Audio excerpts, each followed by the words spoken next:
ஏத்தி விடும் தாகம் என்கிற மோகம்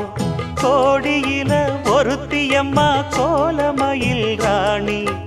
ஆடி வரும் பூங்கலசம் அழகிருக்கும் மேனி தேர் நடந்து தெருவில் வரும் ஊர்வலமா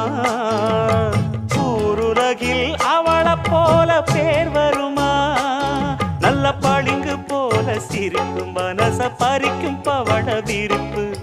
விளங்கிடாத இனிப்பு விவரம் புரிஞ்சிடாத துடிப்பு சந்திர ஜோதி வந்தது போல சுந்தர தேவி ஜொலிப்பு கலைவாணியோ ராணியோ அவள்தான் யாரோ